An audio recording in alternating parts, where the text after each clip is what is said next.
Right to go. Well, Ken, it looks like you might have your mojo back. Yeah, it was exciting tonight to watch the boys play. I felt over the last 3 or 4 weeks that we were building back into some really strong form, and it was just good tonight to see it and get it reinforced by actions, and the boys will get a lot of confidence from that. Ken, what are the major qualities you think that are back in? What is the best of Port Adelaide? I think our speed to play, and it's not just our speed of ball movement. Everyone wants to talk about our speed of ball movement. I think it's our speed to play, and when we play with speed in all areas of the game, we're a pretty strong and exciting side to watch, albeit with lots of things still to learn. Risk-taking kicks into the corridor as well tonight. You were promoting it. Yeah. Again, I think it's not so much promoting. It's about the speed that we do move at, and when we get the turnovers that we're able to get, if you can take turnover football and play fast off it, it's really hard to defend, and we know that. We know there's some risk involved with it, but so far we've been able to do it reasonably well most of the year. Vic said you had 16 goals, 14 from turnovers. Is that some sort of record in your... Yeah, I don't know. It's a lot. Yeah. I'm really pleased with it, obviously, but I don't know whether it's any sort of record. But you don't get that sort of score normally. But at the start of the year, when we're up and flying and playing the footy that we like to play, we were regularly getting 70, 80 points from turnover. So that's certainly a significant improvement. But last week's game, I felt like it was a pretty strong performance by us, albeit a 9-point win in really tough conditions. We had dominant entries in that game last week, and I just thought tonight that was what I was hoping that we'd reinforce. That was what I'd seen last week. Ken, after being hunted for quite a while, have they found a way to create space again, or have they just gone back to those things that you instilled in them early in the year that was giving them all that space to run in? I think, as I said, it was their speed to move and play, and that's what creates that opportunity. It's not, if we're defending with speed, we'll actually get opportunities to play fast off it, and that gives you space to run. But certainly some players got back into some form and helped a little bit with that, but they've been, again, like the team, building that over the last month. Can you tell us how Joe Schultz is? Yeah, he's fine. Yeah, he whacked his head on the ground and come back on the ground, as you would have seen, but he just got a bit of a stun at the time and come back out there and he was okay. What is it with the turf here? Is it a little bit harder than normal? We saw Murphy go down as well. Oh, no, I don't think so. I think if you hit your head on the ground on any ground, you're going to get in a bit of trouble. It's not much wrong with Adelaide Oval, I don't reckon. It's a great venue. We got record crowd again tonight. Our own record we've been able to beat, and our growth in membership, it's just enormous for our footy club that our supporters have just jumped on board with us and they've come along for the ride, and we couldn't thank them enough for game tonight. Is that that record crowd, is that the message that gets back to AFL House, that Port Adelaide wants to be a Friday night football club?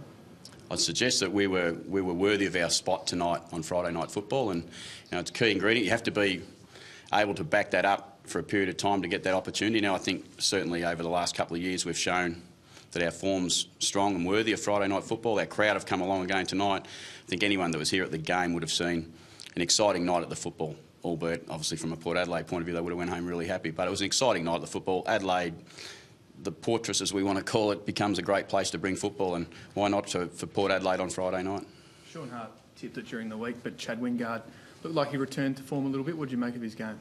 Yeah, again, I think Chad and a couple of those boys front of the centre, they get marked a little bit hard on what they're able to deliver, sometimes on the back of what the team's not delivering, and they thrive off the back of our defensive speed, and they were able to get some ball on their terms tonight and they were able to make it count. Have you been pleased with his learning this year, sort of learning to deal with the attention? Yeah, it's great for Chad, real challenge. Third year of football, already a best and fairest winner All-Australian. He's for the first time in his career getting some attention, and he's been able to show that he's capable of handling some of it. Freo next week, top four, still a chance, particularly after percentage booster. Yeah, it's a real chance for us to go over there, and we're not silly though. I went over there and watched them play last week. I know what we're going over to play against, and the pressure that they're going to put on sides is something we're going to get used to and have to get used to handling. And looking forward to it, to be honest. It's for us almost it's a free hit. Everyone's sort of saying we're not capable of the top four after the start we had and dropped off. So we look forward to the challenge. We'll go over there with everything we've got and see how we go. Is it ideal for you? I mean, the top four will be up for grabs in that game. Is that ideal coming into the finals to have a final before the finals sort of thing? Oh, it's ideal to play against quality for us. So we're still learning lots of footy things, and when you get to play against quality, and when the stakes are high, obviously it brings out the best in both teams. And we're going to face a really tough test from the Fremantle side next week. But we look forward to the opportunity. How do you deal with the Perth factor? Like everyone knows that coming back from Perth is a major challenge for any team. So how do you factor into your planning about this game? No, I don't buy into it. I don't think it's a factor. I think it's fine. Anytime you got to go in for, we went to you know, we travelled last week, we come back and play, we go over there and play next week, give hopefully a really strong account of ourselves. We'll be ready for the next game after that. Ken, is Robbie Gray an automatic for the All-Australian team, in your opinion? Unless they're blind. Brownlow?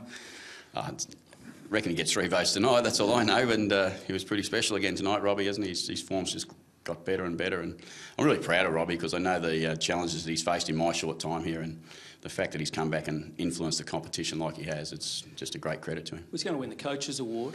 You must rate that as a coach yourself as probably one of the highest. Well, he's going to get 5 from me, Yeah. so that puts him in the front, I'd imagine, if Kennedy's not playing, I think. So, yeah, he's probably going to be in the front. And I think the beauty with those awards is they're a reflection of the whole season. They're not just 1 game, 2 games. You have to, you know, when you're average, for Robbie now, you're averaging probably 5+ votes a game over the 21 rounds. It's a great credit for Well, him. he's just won it if you've given him 5. 5's out for 2, so... Yeah, well, I don't know whether Kennedy's still in the mix, I think, wasn't he, behind Kennedy? I'm not sure, but... No, he's done, so...